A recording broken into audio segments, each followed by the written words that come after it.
오늘은 그리스도인 네 번째 시간입니다. 이제 세 번이 지났기 때문에 복습을 한번 하도록 하겠습니다. 복습하니까 이제 긴장이 되시죠? 제가 그래서 화면을 준비했습니다. 첫 번째 시간은 새 사람이었습니다. 그리스도인은 예수 그리스도의 의와 진리를 입은 새 사람이다. 이것이 우리의 기대와 소망이라고 말씀드렸습니다. 두 번째는 긍휼입니다. 그리스도인은 전적으로 하나님의 은혜와 긍휼을 입은 사람이라고 말씀드렸습니다. 세 번째는 회심입니다. 그리스도인은 예수 그리스도가 인생의 분기점이 된 사람입니다. 그래서 이전 것은 지나가고 새 것이 된 사람, 기준과 가치관, 추구하는 것이 바뀐 사람, 그리스도 안에서 완전히 새롭게 회심하여 변화된 사람, 이 사람이 그리스도인이라고 말씀을 드렸습니다.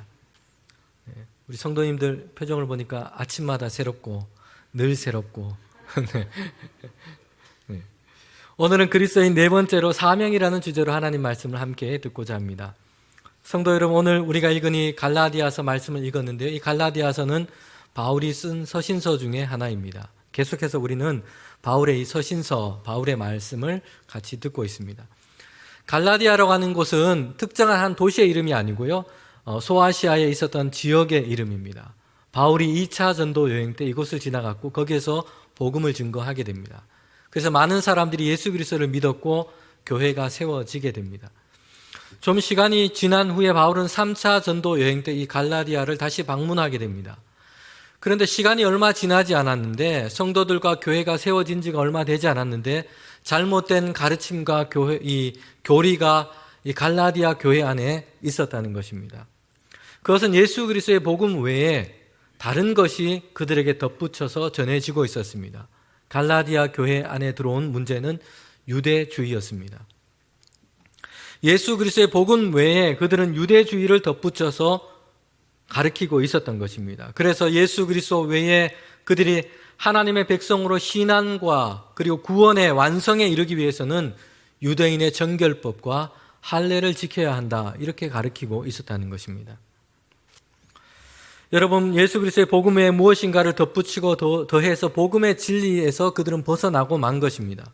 중세 교회와 오늘 로마 카톨릭도 이런 잘못을 범하고 있습니다. 그들은 예수가 그리스도이심을 믿습니다. 성육신도 믿고요, 예수님의 십자가와 부활도 믿습니다. 그런데 거기에다가 마리아 숭배, 성인 숭배를 더하고 말았습니다. 복음의 진리가 왜곡되고 있습니다.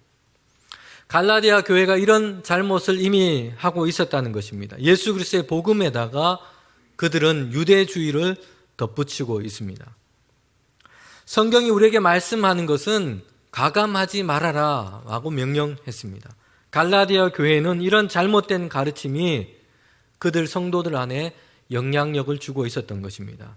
이에 바울이 절박한 심정으로 그들 가운데 편지를 쓰고 있습니다. 예수 그리스도의 복음을 왜곡시키는 이런 잘못된 가르침에 대해서 대항하고 있고 반대합니다. 그리고 복음에 대한 변증을 하고 있습니다. 이것이 갈라디아에서의 말씀입니다. 오늘 본문인 갈라디아서 1장 11절부터 17절은 바울이 자신의 그리스도인됨, 사도됨의 내력에 대해서 말씀하고 있는데요, 지난 몇 주간 바울에 대한 그 이야기의 어떤 요약이라고 할 수 있습니다. 바울은 다른 사람들의 강권이나 권유로 의해서 그리스도인이나 사도가 되지 않았고요, 자신의 의지에 따른 것도 아니었습니다. 13절과 14절에 보면 바울은 스스로 이렇게 얘기합니다. 나는 교회를 핍박하는 자였고 유대교를 지나치게 믿었고 유대인의 전통에 대해서 아주 열심인 사람이었습니다.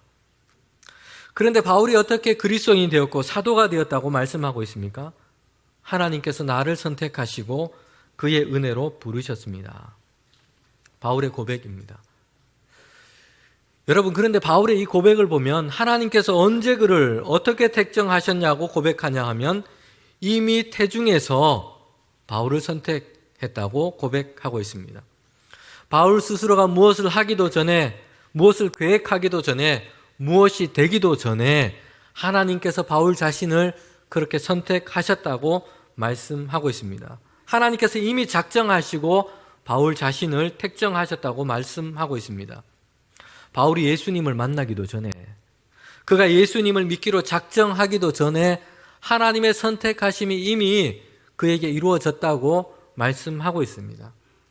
바울 스스로가 아무리 생각해봐도 하나님의 전적인 은혜, 하나님의 주권적인 선택, 이것밖에 얘기할 것이 없다고 바울은 다시 한번 이야기하고 있는 것입니다. 성도 여러분, 저와 여러분도 그렇지 않습니까? 여러분은 어떻게, 언제, 어떤 계기로 예수님을 영접하고 신앙생활을 하시게 됐습니까? 어떤 분 중에는 교회 김 권사님이 그렇게 싫다고 그랬는데 전도 작정을 하셔가지고 매일매일 와서 교회 가자고 하는 바람에 오신 분도 있을 거고, 또 부모님 권유로, 아내의 권유로, 친구들의 권유로 이렇게 교회에 와서 신앙생활을 하신 분들도 계실 겁니다. 그런데 우리가 곰곰이 생각해 보면 이 모든 것보다 먼저 하나님께서 우리에게 이 일을 허락하셨습니다. 하나님께서 이 일을 인도하신 것입니다. 전도하신 분에게 은혜를 주신 분도 하나님이시고요, 전도하고자 하는 마음을 주신 분도 하나님이세요. 주변의 수많은 사람들 중에 하필 나를 작정하게 하신 분도 하나님이십니다. 그리고 전도를 아무리 해도 우리가 전도하면 잘 경험하지 않습니까? 전도 듣는 사람이 거절하면 그만일 텐데 나의 마음을 여시고 교회에 오도록 발걸음을 인도하신 분도 하나님이십니다. 교회 왔다가도 그냥 돌아가는 사람이 많은데 성령께서 감동과 은혜를 주셔서 예수님을 만나고 영접하고 신앙으로 우리를 세워주신 분도 하나님이십니다. 여러분, 우리가 예수를 믿기로 작정하기 전에 이미 하나님께서 우리를 선택하시고 우리를 택정하신 것입니다. 하나님의 전적인 은혜 때문입니다. 저와 여러분은 이미 선택하시고 작정하셨기 때문에 우리가 예수님을 영접하고 믿음의 생활을 시작하게 되었다는 것입니다. 여러분, 아멘이십니까? 네. 이것이 하나님께서 우리에게 베풀어 주신 은혜입니다. 그런데 오늘 우리가 주목하고자 하는 부분이 있습니다. 왜냐하면 하나님께서 왜 바울을, 그리고 오늘 우리를 이미 태중에서 우리가 생각하지도 않았는데, 계획하지도 않았는데, 우리가 작정하지도 않았는데 하나님께서 먼저 우리를 선택하시고 부르셨을까? 여러분, 선택과 부르심에는 우리에게 주신 사명이 있습니다. 바울은 하나님의 택정하심을 입었습니다. 그가 자격을 잘 갖춰서 이제 필기시험도 보고 구술시험도 보고 체력검사도 하고 인성검사도 하고 면접도 보고, 그래 합격이야, 내가 너를 선택했어, 이게 아니라 바울 스스로가 말한 것처럼 이미 모태에서 하나님께서 그를 선택하셨습니다. 성도 여러분, 그렇기 때문에 이 하나님의 선택하심과 부르심에는 바울의 자격이 없습니다. 그러나 바울을 택정하시고 그를 부르시고 이 하나님께서는 바울을 통해 행하시고자 하는 하나님의 뜻과 계획이 있다는 것입니다. 은혜로 선택함을 받은 바울은 이제 그 은혜 안에서 붙잡아야 할 사명이 있습니다. 16절 말씀을 한번 앞부분을 보도록 하겠습니다. 이렇게 바울이 얘기합니다. 그의 아들을 이방에 전하기 위하여 그를 내 속에 나타내시기를 기뻐하셨을 때에. 성도 여러분, 하나님께서는 바울을 그의 자격에 따라 선택하지 않으셨고 하나님의 은혜로 따라 바울을 선택하셨습니다. 그런데 바울이 하나님께서 그를 선택하신 하나님의 분명한 목적과 이유가 있다고 말씀하고 있습니다. 그것이 선택받은 자 바울의 사명입니다. 뭐라고 얘기하고 있습니까? 바울은 예수 그리스도를 이방에 전하기 위하여입니다. 하나님께서는 이를 위하여 바울을 이미 태중에 선택하시고 그를 택정하셨습니다. 바울을 통해서 예수 그리스도의 이름과 그 복음을 이방인에게 전파하기 위해서 그를 선택하신 것입니다.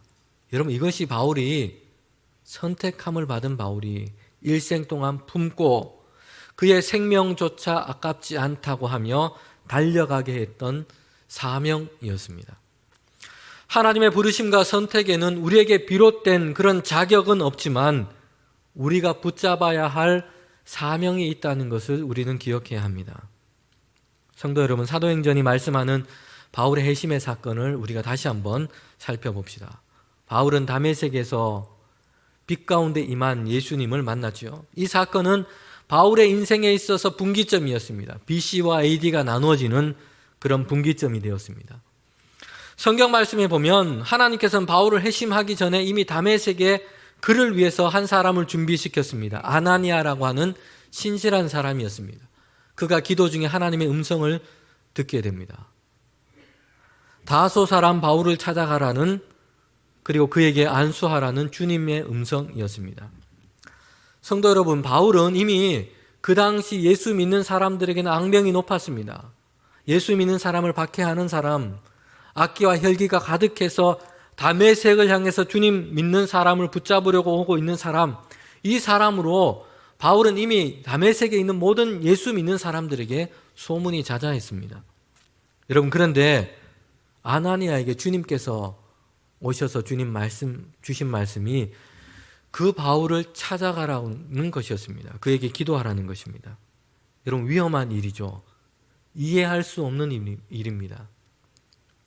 아나니아는 주님께 이렇게 대답합니다. 주님, 진심이 아니시죠? 바울이 예수 믿는 사람들에게 했던 그 만행을, 끔찍한 일 얼마나 많이 저질렀는데요. 그리고 우리에게도 해를 가하려고 지금 다메섹으로 오고 있습니다. 내가 그를 만나야 합니까? 주님, 내가 그에게 가야 합니까? 여러분, 이때 주님께서 아나니아에게 주신 말씀이 있습니다. 사도행전 9장 15절에 보면 이렇게 말씀합니다. 가라, 이 사람은 내 이름을 이방인과 임금과 이스라엘 자손에게 전하기 위하여 내가 택한 나의 그릇이다. 성도 여러분, 여기서 주님께서 바울을 누구라고 얘기하십니까? 내가 택한 그릇이라 말씀하고 있습니다. 주님께서 이미 택하신 그릇이라고 말씀하고 있습니다. 주님의 이름을 이방인과 임금과 유대 사람들에게 전하기 위해서 하나님께서 택하신 그릇이라고 말씀하고 있습니다. 여러분, 아직 바울은 분명하게 회심을 했는지 나타나지 않았습니다. 바울 자신이 예수님을 내가 믿기로 작정하기도 전이었습니다. 그것을 깨닫기도 전이었습니다. 그런데 하나님께서는 이미 그를 향한 계획과 목적을 가지고 계셨습니다. 바울은 내가 택한 그릇이다. 내가 이방인에게, 그리고 이스라엘에 많은 사람들에게 예수 그리스도의 이름과 복음을 전하기 위해서 내가 이미 택한 그릇이라고 말씀하고 있습니다. 여러분, 이것이 바울의 사명이었던 것입니다. 사명은 은혜로 선택하신 하나님의 목적과 계획을 발견하는 것입니다. 성도 여러분, 하나님의 선택과 부르심, 우리에게는 얼마나 큰 기쁨과 감사입니까? 주님께서 우리를 택하시고 그 은혜로 우리를 부르셨습니다. 우리는 하나님의 자녀가 되었습니다. 하나님의 나라를 유업으로 얻게 되었습니다. 너무나 감사하고 기쁘고 감격스러운 일입니다. 주님, 감사합니다. 감사합니다. 생각만 하면 즐겁고 기쁘고 너무나 감격스러운 일입니다. 여러분, 그러나 개인적이고 내적인 기쁨과 감사에만 갇혀 있을 수가 없습니다. 왜냐하면 주님께서 선택하고 부르신 그 기쁨, 그 은혜는 너무나 풍성하기 때문입니다. 문을 열고 밖으로 세상을 향하여 흘러 넘치게 됩니다. 세상을 향한 사명으로 이어지게 됩니다. 거기에는 예수 그리스도에 대한, 하나님의 은혜에 대한 감사, 기쁨, 감격만 있는 것이 아니라 우리를 향한 하나님의 사명이 있다는 것을 우리는 기억해야 합니다. 구약에서 모세를 하나님께서 부르셨죠. 그가 미디안 광야에서 양을 칠 때였습니다. 호렙산의 불타는 떨기 나무 속에서 모세는 하나님의 임재를 보게 됩니다. 하나님께서 그에게 말씀하시죠. 이것은 거룩한 곳이니 내 발에서 신을 벗으라. 하나님께서 그를 찾아오신 것입니다. 성도 여러분, 그때 모세의 나이가 80이었습니다. 미디안 광야에서 양을 친 지가 40년입니다. 그는 애굽에서 자랐습니다. 그러나 그를 기억하는 사람은 이제 아무도 없습니다. 40년이라는 세월이 흘러갔습니다. 그의 백성 이스라엘도, 그의 민족 이스라엘도 모세를 기억하는 사람은 아무도 없습니다. 그는 잊혀진 존재죠. 40년이라는 시간 동안 그는 미디안 광야에서 양을 치는 목자였을 뿐이었습니다. 여러분, 그런데 모세에게 하나님께서 찾아오신 것입니다. 하나님의 선택과 부르심에는 놀라움과 경이로움이 있습니다. 그러나 여기에서 끝나지 않고 하나님의 선택과 부르심에는 모세의 사명이 있습니다. 하나님이 모세에게 말씀하세요. 너는 가라. 내 백성 이스라엘을 애굽에서 인도하여 내라. 노아의 이야기도 마찬가지죠. 당대 의인이라 칭해졌던 노아를 하나님께서 선택하여 부르셨습니다. 하나님의 은혜입니다. 감사입니다. 감동입니다. 여러분, 그런데 여기에서 끝나지가 않고 거기에는 노아의 사명이 있습니다. 내가 이 땅을 물로 심판할 것이다. 너는 방주를 만들라. 성도 여러분, 모세는 이미 나이가 80인 목동에 불과했습니다. 주님의 제자였던 베드로와 제자들은 갈릴리 출신의 어부에 불과했습니다. 바울은 반대자요 핍박자에 불과했습니다. 하나님의 선택과 부르심에는 우리에게 비롯된 자격이 없습니다. 그러나 하나님의 부르심과 선택에는 그 속에는 우리가 붙잡아야 할 사명이 있습니다. 모세는 이제 애굽으로 가서 그의 백성을 인도하여 내기 위해서 부름을 받았고요. 베드로와 제자들은 이제 사람 낚는 어부가 되기 위해서 부름을 받았습니다. 바울은 이제 복음 전도자로 부름을 받은 것입니다. 신앙인들이 자주 이야기하는 두 개의 단어가 있습니다. 소명과 사명입니다. 비슷한 말 같지만 조금 차이가 있습니다. 소명은 부르심이고요. 사명은 보내심과 관계되어 있습니다. 소명은 부름받은 목숨이고 사명은 심부름하는 목숨입니다. 성경을 볼 때 이 둘은 분리가 되지 않습니다. 소명과 사명은 연결되어 있습니다. 왜냐하면 부름받기 위해서, 보냄받기 위해서 부름을 받았기 때문입니다. 즉 사명을 위해서 소명을 받은 것입니다. 소명자는 여러분 사명자입니다.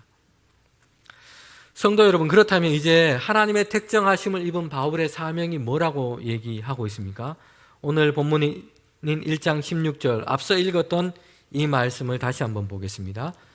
그의 아들을 이방인에게 전하기 위하여 하나님께서 바울 자신의 모태에서부터 택정하셨다 말씀합니다. 에베소서 3장 8절에서도 바울은 자신이 받은 사명이 무엇인지를 더 자세하게 이야기하고 있습니다. 모든 성도들 중에 지극히 작은 자보다 더 작은 자에게 이 은혜를 주신 것은 측량할 수 없는 그리스도의 풍성함을 이방인에게 전하게 하시고, 여러분, 바울은 예수님을 만나고 회심을 했습니다. 이 회심의 사건은 바울이 이제 나는 유대교 신자가 아니고 기독교 신자야, 종교를 바꾼 것, 이것으로만 생각할 수는 없는 것입니다. 바울의 회심은 개종의 사건보다 더 중요한 것이 있는데 그것은 사명의 사건입니다. 하나님의 뜻과 계획 안에서 자신의 새로운 사명을 바울은 발견하게 된 것입니다. 바울의 회심은 개종자 바울보다 더 중요한 것이 있는데 새로운 사명자 바울을 태어나게 한 것입니다. 바울은 이방인의 사도요 전도자로 부름을 받았습니다. 여러분, 이것이 회심한 바울에게 주신 하나님의 사명이었습니다. 성도 여러분, 우리가 그리스도인 되었다는 것도 이와 같습니다. 기독교라고 하는 이 종교를 이제 내가 선택했다라고 하는 의미를 넘어서 있습니다. 그리스도인이 되었다는 것은 그리스도 안에서 전적으로 회심한 사람이 되었다는 것이고, 이제 그래서 예수 그리스도 그의 복음 안에서 이전과는 다른 새로운 사명을 우리가 갖게 되었다는 것을 의미합니다. 성도 여러분, 하나님께서는 유대인 중에 유대인, 그런 사람인 바울을 선택하셔서 오히려 이방인을 위한 사도로 그를 세우셨습니다. 왜냐하면 이 초대교회 당시에는 예수 그리스도의 복음이 이방인이 아니라 유대주의 안에, 유대민족 안에, 유대인들 사이에 갇혀 있었기 때문입니다. 온 세상을, 모든 민족을 위한 예수 그리스도의 복음이 유대인들 안에 갇혀 있었기 때문입니다. 예수님께서는 제자들과 사도들에게 이렇게 대위임 명령을 하셨습니다. 주님께서 승천하시면서 제자들에게 하신 말씀입니다. 마태복음 28장 19절에 보면 모든 민족을 제자로 삼고 아버지와 아들과 성령의 이름으로 세례를 베풀고 내가 너희에게 분부한 모든 것을 가르쳐 지키게 하라 말씀했습니다. 누구를 제자 삼으라고 말씀했습니까? 모든 민족을 제자 삼고, 유대인뿐만 아니라 모든 민족을 제자 삼으라고 말씀하셨죠. 사도행전 1장 8절에서 보면 이렇게 말씀합니다. 오직 성령이 너희에게 임하시면 너희가 권능을 받고 예루살렘과 온 유대와 사마리아와 땅끝까지 이르러 내 증인이 되리라 하시니라. 예루살렘뿐만 아니라 유대와 사마리아와 그리고 땅끝까지 이르러 내 증인이 되라고 말씀하셨습니다. 성도 여러분, 그런데 초대교회 당시에는 사도들과 성도들이 예수 그리스도의 복음을 유대인들 안에만 전하고 있었습니다. 유대 민족이라고 하는 이 담을 넘지를 못하고 있었습니다. 오랜 세월 동안 야, 유대인은 하나님의 백성이야, 이런 전통에 갇혀서 그리스도의 복음을 세상 가운데, 이방인들 가운데, 모든 민족 가운데 증거하지 못하고 있었다는 것입니다. 하나님의 뜻과 계획은 모든 민족을 제자 삼는 것이었습니다. 예루살렘, 유대, 사마리아, 땅끝까지 이르러 주님의 복음이 증거되는 것이었습니다. 여러분, 이 하나님의 뜻과 계획 가운데서 하나님께서는 사도 바울을 택정하신 것입니다. 땅끝까지 이르러 유대를 넘어 이방인에게까지 그리스도의 복음을 증거하는 것. 여러분, 여기에 하나님의 선택하심과 바울의 사명이 있습니다.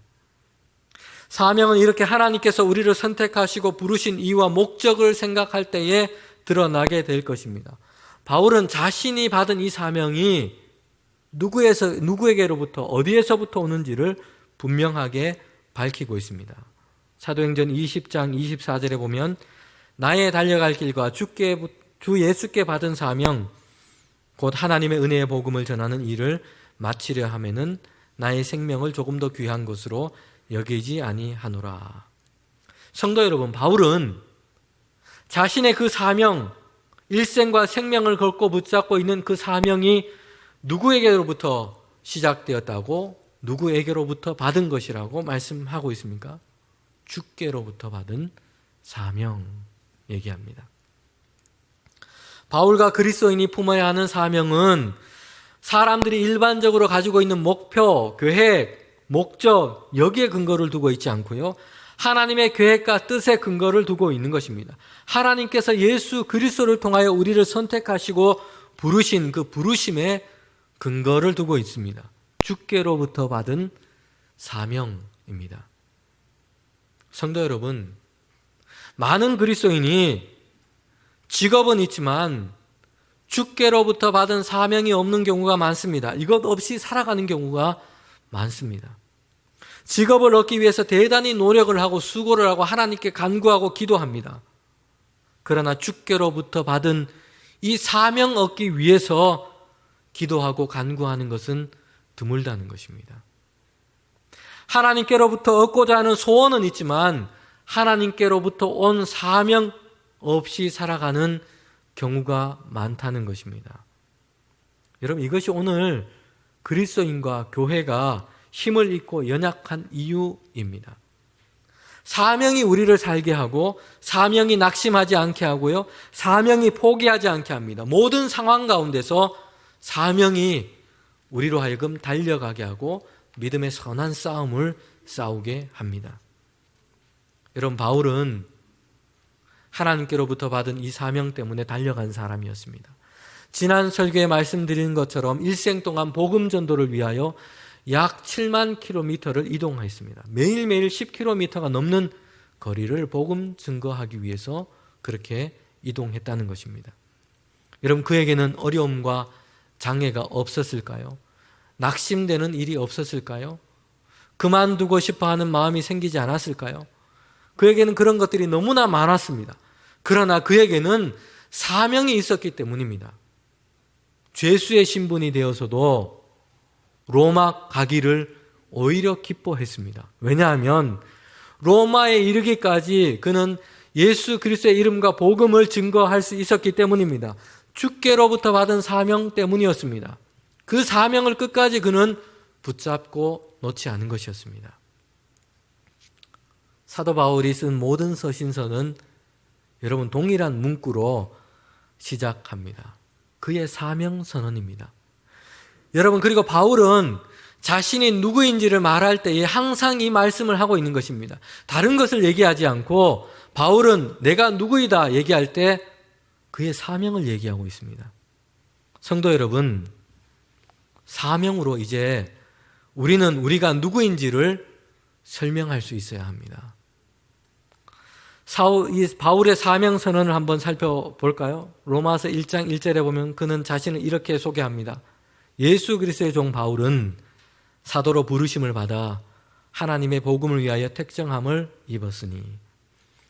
고린도전서, 고린도후서, 에베소서, 골로새서, 빌립보서, 거의 모든 바울이 쓴 서신서에서 바울은 자신을 이렇게 소개합니다. 하나님의 뜻을 따라 그리스도 예수의 사도로 부르심 받은 바울은. 여러분, 바울은 자신을 소개하면서 다른 말을 하고 있지 않아요. 하나님께로부터 받은 그 사명을 날마다 선언하고 이야기하고 있습니다. 그것은 자신이 누구인지를 설명하는 가장 중요한 바울의 이야기입니다. 복음을 위하여 택정함을 받은 나 바울, 예수 그리스도로 그의 사도로 부름받은 나 바울, 이방인의 전도자로 부름받은 나 바울. 성도 여러분, 바울은 자신을 설명하면서 그의 사명으로 이야기하고 있다는 것입니다. 성도 여러분, 저와 여러분에게는 우리를 설명할 수 있는 이런 주께로부터 받은 사명이 저와 여러분에게는 있습니까? 우리가 오늘 하나님 말씀을 들으면서 바울, 모세, 노아 이런 얘기를 들으니까 주께로부터 받은 사명이 정말 너무나 엄청나고 대단해서 야, 나와는 관계없는 일이야 이렇게 생각하실 수도 있어요. 사명하니까 이제 모든 것을 다 정리하고 야, 선교를 가야 하나? 이런 부담감이 들기도 합니다. 물론 이런 사명을 받으신 분도 있고요, 감당하시는 분들도 계십니다. 그리고 하나님께서 원하신다면 지금 여기 앉아있는 저와 여러분들 중에 하나님께서 이렇게 이끌어 가실 수도 있습니다.